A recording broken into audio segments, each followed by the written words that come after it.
ചരിത്രത്തിലെ ചില നിമിഷങ്ങൾ കാലം കടന്നു പോയാലും മാഞ്ഞു പോകാത്ത മുറിവുകളായി നിലനിൽക്കും.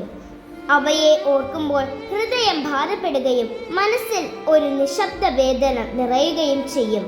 അത്തരത്തിൽ ഒരു ദിനമാണ് ജാലിയൻ വാലാബാഗ് കൂട്ടക്കൊല ദിനം.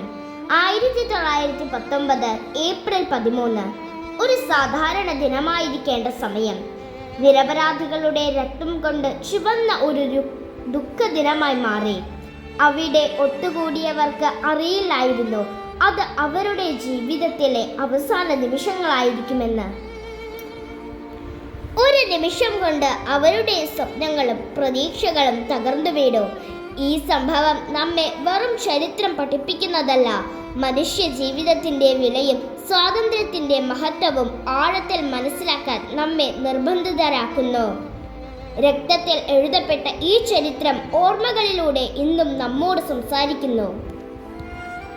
ജാലിയൻ വാലാബാഗ് ദുരന്തം ഒറ്റപ്പെട്ടൊരു സംഭവമല്ല, അതിലേക്ക് നയിച്ച ചില പ്രധാന സംഭവങ്ങൾ ഉണ്ടായിരുന്നു.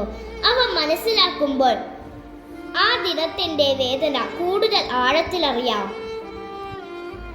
എങ്ങനെ ആ ദുരന്തത്തിലേക്ക് എത്തി? 1919 ബ്രിട്ടീഷ് സർക്കാർ കൊണ്ടുവന്ന നിയമമായിരുന്നു റൗലറ്റ് ആക്ട്. ഇത് പ്രകാരം വാദം കേൾക്കാതെയും തെളിവില്ലാതെയും ഏതൊരു ഇന്ത്യക്കാരനെയും അറസ്റ്റ് ചെയ്യാനും തടവിലാക്കാനും പോലീസിന് അമിത അധികാരം നൽകി. 1919 മാർച്ചിൽ പാസാക്കിയ ഈ നിയമം കറുത്ത നിയമം എന്നും അറിയപ്പെട്ടു. ഇത് ജനങ്ങളുടെ അടിസ്ഥാന അവകാശങ്ങൾ കവർന്നെടുത്തു.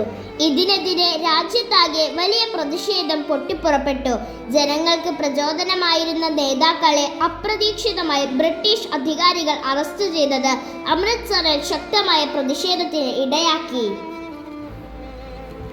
പ്രതിഷേധങ്ങൾക്കും സംഘർഷങ്ങൾക്കും എതിരെ ബ്രിട്ടീഷ് ഭരണകൂടം കൂടുതൽ കർശന നടപടികൾ സ്വീകരിച്ചു. 1919 ഏപ്രിൽ 13 വൈശാഖി ദിനം. ആഘോഷത്തിനും സമാധാനപരവുമായ പ്രതിഷേധത്തിനുമായി ആയിരക്കണക്കിന് ആളുകൾ ജാലിയൻ വാലാബാഗിൽ ഒത്തുകൂടി. അപകടത്തെക്കുറിച്ച് മുൻധാരണ ഉണ്ടായിരുന്നില്ല. അപ്പോഴാണ് റെജിനാൽഡ് ഡയർ സൈന്യവുമായി എത്തിയത്. മുന്നറിയിപ്പൊന്നും നൽകാതെ പുറത്തേക്കുള്ള വഴികൾ അടച്ച് വെടിവെപ്പ് ആരംഭിച്ചു. ഓടാൻ വഴിയില്ലാതെ, രക്ഷപ്പെടാൻ ഒരു ഇടമില്ലാതെ അവിടെ ഉണ്ടായിരുന്ന ഓരോ ജീവനും ഭയത്തിലും വേദനയിലും കുലുങ്ങി. അമ്മമാർ കുഞ്ഞുങ്ങളെ കെട്ടിപ്പിടിച്ച് നിലവിളിച്ചു. കുഞ്ഞുങ്ങൾ അമ്മമാരെ വിളിച്ചു കരഞ്ഞു. നിരവധി കുടുംബങ്ങൾ അവിടെ തകർന്നു വീണു. ആ മണ്ണ് അന്ന് രക്തത്തിൽ നനഞ്ഞു. അവിടെ വീണ ഓരോ രക്തത്തുള്ളിയും ഇന്നും ഒരു കഥ പറയുന്നു. ഇത് വെറും ഒരു കൂട്ടക്കൊലയല്ല, ഒരു ജനതയുടെ ഹൃദയം പൊട്ടിയ നിമിഷമാണ്. ജാലിയൻ വാലാബാഗ് നമ്മെ പഠിപ്പിക്കുന്നത് ഒരു വലിയ സത്യമാണ്. സ്വാതന്ത്ര്യം എന്നത് ഒരു വാക്ക് മാത്രമല്ല, അത് അനവധി ജീവനുകളുടെ വിലയാണ്. അവരുടെ രക്തം നമ്മുടെ സ്വാതന്ത്ര്യത്തിന്റെ അടയാളമാണ്. ആ ദുരന്തം നടന്നതിന് കുറച്ചു ദിവസങ്ങൾക്ക് ശേഷം ദുരന്ത ഭൂമിയിലേക്ക് എത്തിയ ഒരു 12 വയസ്സുകാരനുണ്ടായിരുന്നു, ഭഗത് സിംഗ്. അവിടെ അദ്ദേഹം കണ്ടത് രക്തത്തിൽ നനഞ്ഞ മണ്ണ്, വെടിയേറ്റ മതിലുകൾ, ഇനിയും മങ്ങിപ്പോകാത്ത ആ വേദനയുടെ അടയാളങ്ങൾ. അവിടെ നിന്ന് അല്പം മണ്ണെടുത്ത് ഒരു ചെറിയ കുപ്പിയിൽ നിറച്ച് അദ്ദേഹം വീട്ടിലേക്ക് പോയി. അത് വെറും മണ്ണായിരുന്നില്ല, അത് അദ്ദേഹത്തിന്റെ ഒരു പ്രതിജ്ഞയായി മാറി. ഈ അനീതിക്കെതിരെ ഞാൻ പോരാടണം. ആ നിമിഷം മുതൽ ഭഗത് സിംഗിന്റെ ബാല്യം മാറി. ഒരു സാധാരണ കുട്ടി രാജ്യത്തിനായി ജീവൻ പോലും സമർപ്പിക്കാൻ തയ്യാറായ ഒരു വിപ്ലവകാരിയായി മാറി.